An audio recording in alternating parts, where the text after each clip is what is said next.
Hello, Mark Brezinski again, and this is part of the OCT tutorials, but it can be applied to um, things other than OCT.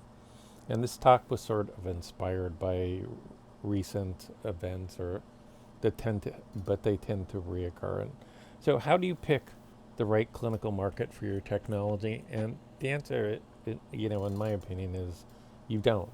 Um, you develop a technology to a clinical need, and again, these are my opinions based on experience, and so this comes up a lot with writing NIH grants, but also products. And uh, you have to identify what the unmet need is, and you're going to see that it isn't. It's often very specific, and within a market, and it's often not very obvious, and so um, you need to develop to it, and um, uh, it it'll determine what the actual product needs to be, what you're actually developing.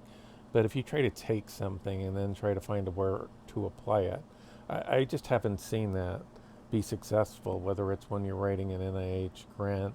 Um, and we were often criticized for the number of R01s we got, that people thought that it was a political, and it, first of all, always hypothesis driven work, whether it's the science or the engineering.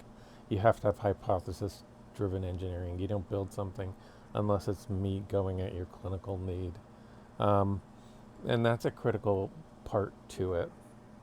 So again, I'm Mark Brzezinski, and I'm going to give two examples, and these are semi-recurring ones of where where you're approached. So you get approached, and I'm going to change the story a little bit. Somebody calls you, let's say from Chicago, and they say they have a company, and they've built an OCT product, and they've talked to 50 clinicians, and they can't find the application, even though initially the clinicians, and I am a clinician, by the way, among other things, the clinicians told them to build this product, that it would be really great. And um, then they say, can you sign an NDA and we'll pay you $1,000? It's I don't know why it's always $1,000. $1,000 to tell us where to go so we can make millions of dollars.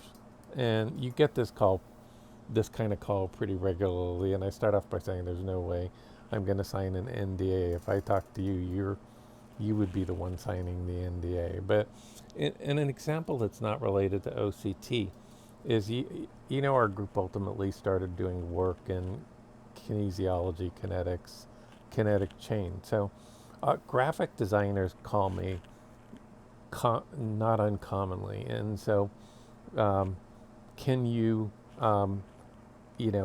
help us with um, developing a video, a graphic design video, on the muscle movements during gait, which lead to back pain.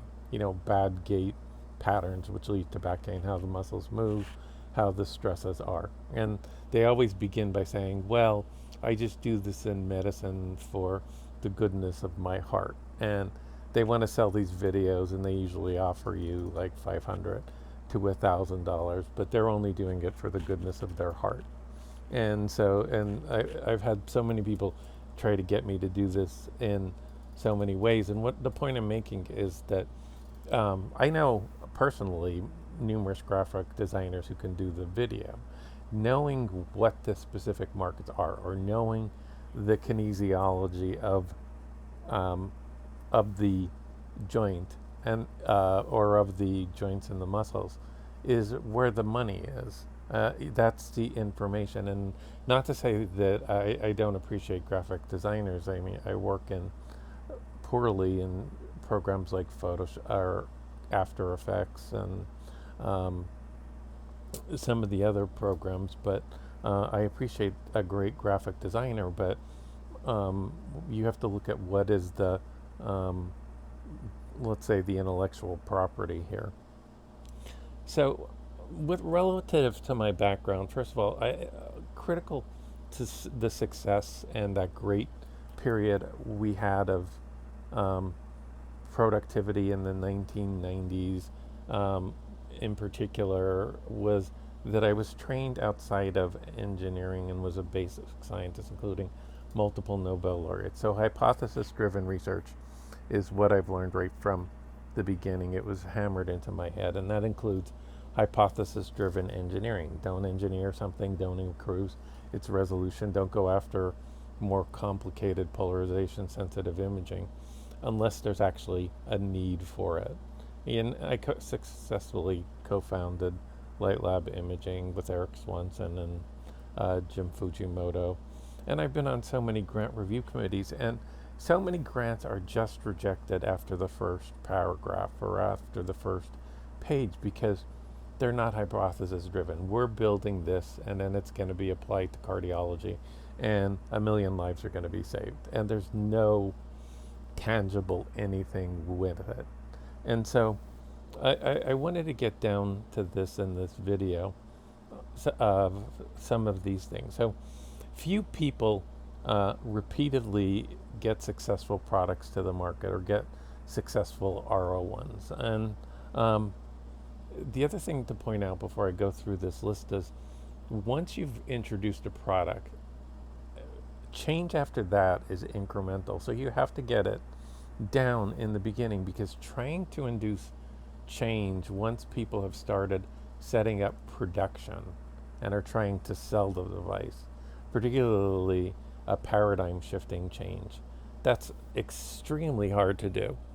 So, you can't just build something and say, I'm going to find a urologist or a cardiologist or a neurologist to tell me, how I'm actually going to get it to work in here.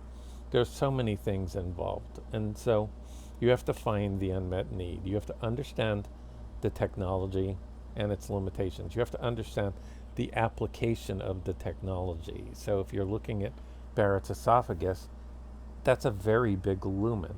So what kind of device are you going to need? It's not the same device as in a coronary artery to look at that because of the lateral resolution issues.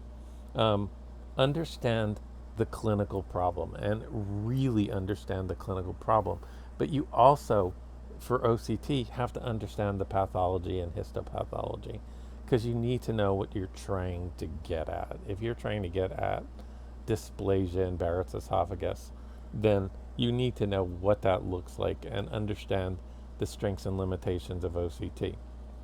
But I've stressed this in other presentations, is that you need to know specifically how it affects morbidity and mortality, and you need to do studies that show it affects morbidity and mortality, because in the end you can try to convince people this is great, this is great, this is great, but reimbursement is just in my experience, I don't see how you're going to get reimbursed unless you affect morbidity or mortality. And most of the time you're working in the niche in an application. So if you say imaging the colon or imaging the colon for colon cancer, it's usually some specific aspect of it. So you need to understand the niche within the application. You need to understand reimbursement, and I'm going to give you an example on that in the next page. You need to understand direct competition, which usually people know and clinicians know, but indirect competition. So if you're going after vulnerable plaque, you need to understand that drugs that prevent vulnerable plaque may be your competition, because if you can prevent the vulnerable plaques with drugs, why bother even looking? And this happens a lot in medicine. I mean, if most of your pneumonias, clinically you can just treat, why bother getting an x-ray or bronchitis? Why get an x-ray unless you have certain symptoms? So there's certain and there's specific parameters. I don't want to go into diagnosing pneumonias, but for when you need to get imaging. Barriers into entering the market, and there are all kinds of barriers. One may be it's just the cost of capital equipment, but there can, and prejudices. So there's a lot of preconceived ideas when you're trying to get in, and you need to be aware of getting in through that. And some of this stuff is from Michael Porter's Five Forces. And again, you need to engineer to the unmet need. So let's take, I'm going to hypothetically take basal cell carcinoma, though there's work being done on it. I'm not going to comment on that work, but let's just say this fictitiously. Okay, say you can diagnose basal cell carcinoma with a biopsy. So then why would you need OCT? Well, one reason that people don't think of is, let's say hospitals lose money on the diagnosis of basal cell carcinoma.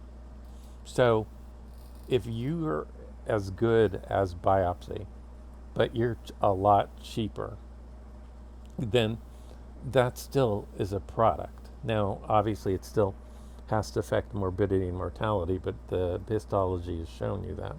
And so this is what I mean by needing to understand the market, understanding the unmet need.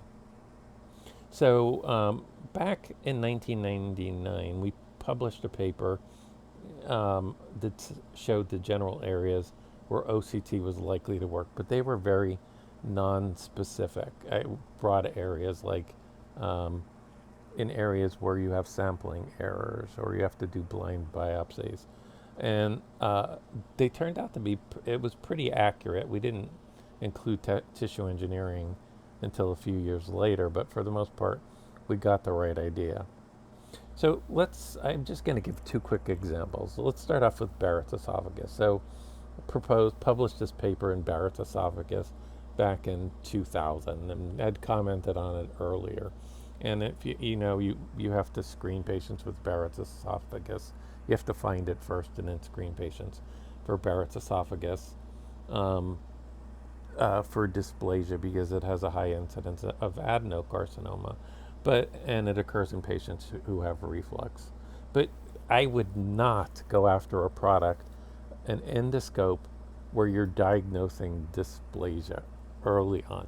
I mean, that would not be my first choice as a product in this particular area, and I'm not going to tell you what products I would go after in this area. But to get at dysplasia, knowing the limitations, knowing the lumen, the optics, the challenge of identifying dysplasia in Barrett's is very hard. And so that would not be inspired. And I know a lot of people have gone after this area, but it's not an area that I would go after very early on. And then if you understand cardiac cath, and if you've ever done it, you switch over a wire. You switch catheters over a wire. So if you need a balloon and then a stent, you switch it over a wire. So ideally, you would want the imaging system and the guide wire. And this is an advantage of OCT, a big one, versus IVUS, is the fact there is no transducers in OCT catheters. The OCT system is an optical fiber roughly 120 microns in diameter, which can likely be reduced to 80 microns in diameter. So early on, I pushed very heavily toward a guide wire, but it sort of never got developed. But imagine you're doing a cath where you're putting the guide wire, you've got the guide wire in imaging the lesion at all times as you're switching out. And you don't have to, put in the balloon, take it out, put in the imaging system, take it out, put in the stent, take it out, put in the imaging system again. Okay, you've just created value there, but it's, it's hard. It's been hard to get people to push the OCT imaging guide wire, even though there was a prototype started of a guide wire years ago by Light Lab and Beyond Light Lab. So I hope this is useful. Again, these are my opinions, general opinions. Thank you very much for your time.